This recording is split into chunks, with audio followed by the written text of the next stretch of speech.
I'm a peaceful man. Right, but you're not supposed to pick civilian targets. That's actually a You war can't crime. fight war like that. When But you're not supposed they're to pick hiding in civilian targets. targets. Self-described musician and peaceful man, Kid Rock, was on Joe Rogan's show for a in-depth discussion on Israel and Gaza. Because when I want to hear about foreign policy, I go to Kid Rock and Joe Rogan. Now, I'm going to get to a couple of clips here. Joe Rogan, to his credit, does push back a little bit, though I think he could have done a little bit of a better job considering he's had on people like Abby Martin before, who has really gone deep on this topic and informed him, though if you've ever watched Rogan before, he forgets from podcast to podcast. I'm being kind here, but he appears to not absorb anything from anybody that tries to inform him on topics. But I'll get to that later on in this clip. But there's a larger reason why I want to bring these clips up, because Kid Rock discussing foreign policy, whatever, no one is taking foreign policy cues, hopefully, from Kid Rock. But it's worth noting that what Kid Rock is discussing here is really not all that different from what the far right-wing Israeli government is doing and the U.S. is currently funding and backing. In that spot, it's the end of the world. But where you are, it's not. And you got to look at it that way. And when I look at it that way, I'm like, the only ooh. wars we won were the fucking ones we were the most brutal motherfuckers on the planet, which I don't disagree with what Israel's doing. It's like, they should just go in there and be like, you know what? We want our hostages back. If we don't have them back, clock starts now, in 24 hours, we're going to start bombing motherfuckers and killing fucking civilians, 30, 40,000 a time. So you civilians better pack up and get these fucking motherfuckers and you go against Hamas. You fucking go against them. We're not playing fucking games with you. But that's the only thing people understand. This is what happened in Nagasaki and Hiroshima. Boom! Just wiped out. They're like, oh, yes, we don't have Supreme Leader anymore. We did not know you had such big bombs. Yeah, but everybody has big bombs now. The problem is you use a big bomb. You set a precedent that they can use a big bomb. All right. There is so much that is stupid and wrong about this. But the reason, look, I hope to God, nobody out there is basing their opinions on foreign policy or the Middle East on what Kid Rock is saying on Joe Rogan's show. But the reason I'm bringing this up is because what Kid Rock is saying here is really no different than right now, what the actual policy is on Israel right now, what Israel is doing right now. There really is no difference. So before I get to, again, Joe Rogan pushes back a little more later. I'll get to that. But let's just go over some of the stuff. So, this idea that who's doing the destruction here? The Gaza death toll is set to pass 30,000 now. This just came out a couple days after, this podcast. This is the actual situation on the ground. And actually, again, I've shown this graph before. This is out of date now. It was last updated January 3rd. And the purple has not changed. That's Israeli fatalities. That number has not changed at all since the 7th. Meanwhile, the orange, the Palestinians, that has increased now to, as I showed you, 30,000. This is the complete imbalance. In this so-called war, this is not a war. This is a genocide. And I have to address this as well, because this was also, just thrown out there.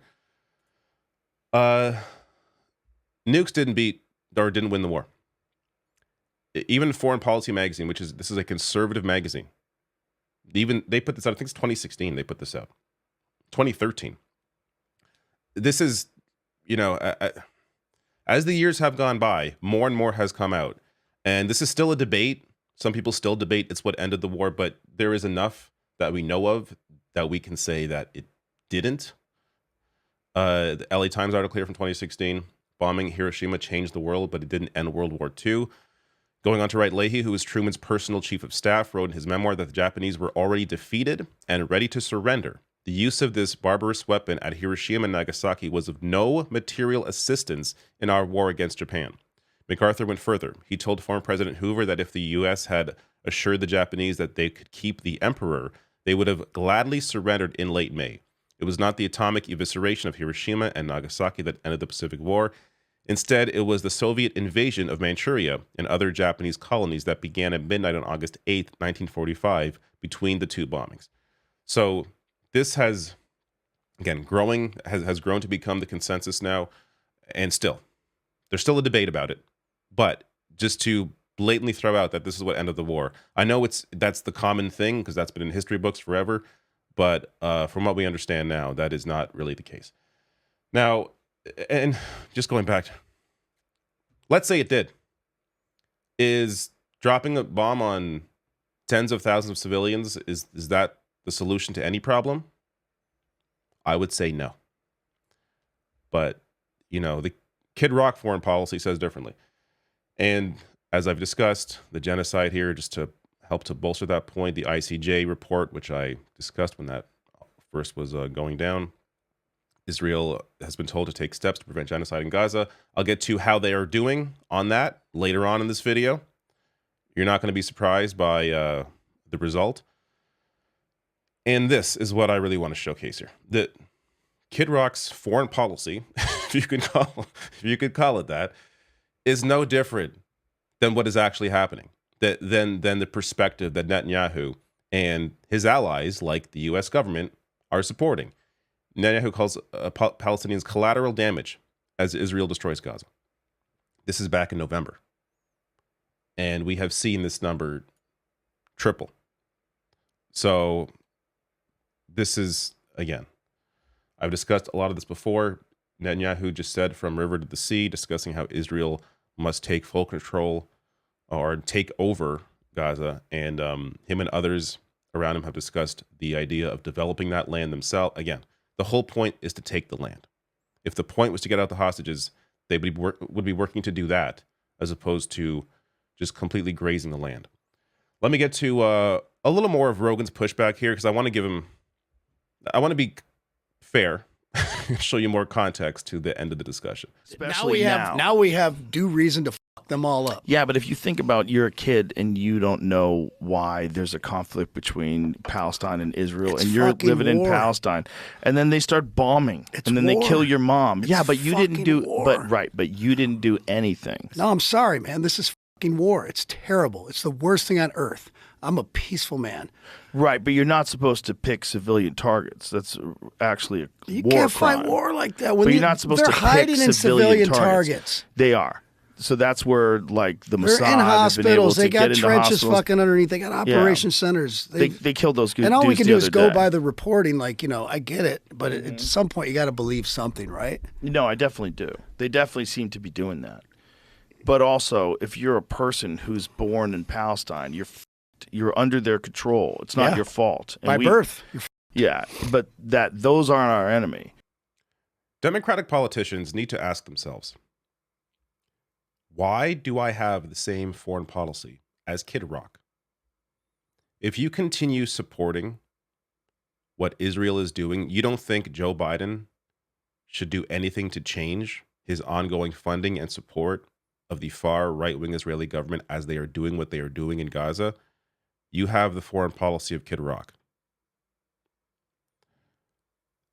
This is, of course, Kid Rock is completely incoherent because he doesn't know what the fuck he's talking about, obviously. Joe Rogan, I can't get into all the minutia. They're discussing reports that they didn't even bring up, so I'm not even sure what they're discussing specifically, but I know there's a lot of hearsay here is what they're bringing up in terms of things that happened or whatever or didn't happen. Regardless, two things stand out there. First, Rogan acknowledges it's a war crime to attack civilians. Good. I'm glad that obvious point was brought up there. The bar is low, but it's good to see that there is some pushback from Rogan there. The idea of making civilians pay the price, that is the definition of a war crime. If there is a criminal living in an apartment building, do we expect the military to come in and take down the entire apartment building to get one criminal? No. Yet somehow that's acceptable in Gaza. So it's important to contextualize just the kind of absurd reasoning that is being given to do what Israel has been doing. Now, the other thing that really stands out to me, and I have to laugh because it's so ridiculous considering what Kid Rock was saying at the time and saying in this clip. He says, quote, "I'm a peaceful man." I may have to put that at the beginning of this clip after he discusses how they got to drop bombs. "I'm a peaceful man." No, you are sick. There is something wrong with you. You need help. And for Rogan to bring you on for a discussion on anything, let alone on this, completely insane. But here is, I need to end on, some actual news here. This is a recent image from Gaza, from the UN here. Kind of gives you an idea of just the level of destruction. And then you have videos like this. This video of a destroyed Gaza posted on an extremist Israeli Telegram channel just now encapsulates the depth of depravity the IDF possesses. Smiling, deploying a drone camera. I'll play this. Unveiling carnage, a population missing due to either genocidal murder or forced displacement, sadism. As if they just conquered something. Mass slaughter of tens of thousands of civilians, displacement from their homes, injuries in the, tens of thousands more. It's ongoing. It's disgusting. For anybody to try and defend any of this is just, I don't know what is wrong with you. And now the update on this story. Israel not complying with the World Court order in genocide case. Of course. This is from Human Rights Watch. They go on to write, citing warnings about catastrophic conditions in Gaza, the court ordered Israel on January 26 to take immediate and effective measures to enable the provision of urgently needed basic services and humanitarian aid, and to report back on its compliance to the specific measures within 1 month. 1 month later, however, Israel continues to obstruct the provision of basic services and the entry and distribution within Gaza of fuel and life-saving aid, acts of collective punishment that amount to war crimes and include the use of starvation of civilians as a weapon of war. Fewer trucks have entered Gaza and fewer aid missions have been permitted to reach northern Gaza in the several weeks since the ruling than in the weeks preceding it, according to the UN. Again, I'm left not really knowing what to say anymore. That hasn't already been said, that I haven't already covered on this channel a million times. This is what Democrats in power have to sit with. And of course, Republicans, there's no debate on where they stand. They're totally for the genocide. But Democrats are currently in power. Biden is currently in power. To continue supporting what Israel is doing is to be completely on board with foreign policy that amounts to Kid Rock's foreign policy.